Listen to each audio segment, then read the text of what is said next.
রান্না করতে যেহেতু ভালোবাসি, তাই চুরির থেকে বেশি কিন্তু আমি ছুরি কিনি। আর সস্তায় পুষ্টিকর জিনিসপত্র যে আমার কত পছন্দের সে তো আপনারা জানেনই। না না, আজকে কোনো ছুরি প্রদর্শনী করব না, আজকে দেখাবো একটা পিলার যেটা আমি নতুন কিনেছি। নিজের পয়সা খরচা করে কিনেছি, তাই এটা কিন্তু কোনো প্রমোশনাল ভিডিও নয়।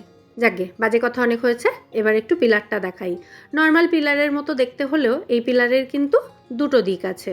একটা দিকে তিমি মাছের মতো বড় বড় আর উঁচু উঁচু দাঁত আছে, আর একটা দিকে একটু প্লেন। ওই যে উঁচু উঁচু দাঁতওয়ালা দিকটা আছে, এই যে দেখছেন, এটা কিন্তু ছুরির থেকেও ভয়ঙ্কর, প্রচণ্ড ধারালো, লাগলেই কেটে যাবে। তাই নতুন জিনিস দেখে মনমে লাড্ডু ফুটলেও আমি কিন্তু এক্সাইটমেন্টটা ধরে রেখেছি, যদি বাবা হাত কেটে যায়।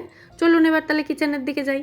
ওই পিলারের যে দিকটা একটু যে মুখটা একটু সমান মতো, সেটা দিয়ে সবজির খোসা ছাড়াতে হয়। তো আমি একটা শশার খোসা ছাড়িয়ে নিচ্ছি, বেশ সুন্দর ছাড়াচ্ছে কিন্তু।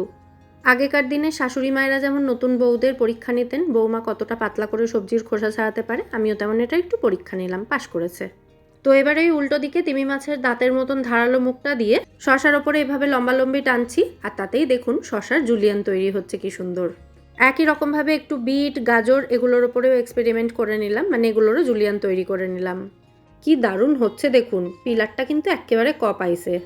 ইচ্ছে যখন করেছে পিলারটা তো আমি কিনতামই, আর সেই কারণে আগে বসে সমস্ত অনলাইন শপিং সাইটগুলোতে দেখলাম কোনটাতে এই পিলারের দাম কী রকম আছে। কোনোটায় 200, কোনোটায় 300, আমার তো দেখে চক্ষু চড়ক গাছ, একটা পিলারের এত দাম। লাস্টে ফ্লিপকার্ট আমাকে এটা 96 টাকায় দিল। মেসোমশার কাছেও দাম কম, কিন্তু তেনার তো আবার আসতে 10 বছর সময় লাগবে, বয়স হয়েছে কি না। তো পেলাম না সস্তায় পুষ্টিকর। যাকে সমস্ত সবজিপাতির জুলিয়ান্স রেডি হয়ে গেছে, তো ভাবলাম এটা দিয়ে একটা রায়তাই তৈরি করে নিই। এই রায়তার রেসিপি হয়তো চ্যানেলে আগেও শেয়ার করেছি আমি, তবে এরম জুলিয়ান দিয়ে নয়, ওই ছোট ছোট ডুমো ডুমো করে কেটে বানিয়েছি, দেখতে অতটা ভালো হয় না। আর আজকে এই সবজিপাতির জুলিয়ান দিয়ে তৈরি করা রায়তা সুস্বাদু হওয়ার সাথে সাথে দেখতেও বিউটিফুল বা হ্যান্ডসাম কিছু একটা হবে। প্রথমেই নুন, মিষ্টি আর ভাজা মশলা দিয়ে ফেটিয়ে রাখা টক দইয়ের মধ্যে সবজির জুলিয়ানগুলো দিয়ে দিয়েছি, একটু বেদানাও দিয়েছিলাম, আর তারপর একটা তড়কা রেডি করছি। তড়কার জন্য অল্প একটু ঘিতে একটু চিনেবাদাম, একটু সর্ষে, গোটা বিউলির ডাল, শুকনো লঙ্কা আর কারি পাতা আর একটু হিং দিয়েছি। দিয়ে যখন ফোড়নটা ভালো করে ভাজা হয়েছে এর মধ্যে ঢেলে দিয়েছি। ভালো করে মিশিয়ে নিলেই আমাদের স্যালাড বা রায়তা রেডি।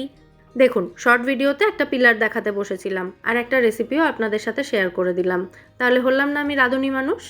আর এইসব ঘাসফুস খেয়ে খেয়ে আমি কিন্তু বেশ রোগা হয়েছি বলুন, দেখতে বেশ রোগা রোগা লাগছে, মানে আমার নিজেরই মনে হচ্ছে এটা। এই ওয়েট লস রেসিপিগুলো এত টেস্টি হয় যে আমি তো চেটে পুটে খাই। যাই হোক, আজকের মতো এখানেই টাটা। পিলারের লিঙ্ক লাগলে অবশ্যই কমেন্টে জানাবেন আমায়, আমি দিয়ে দেবো।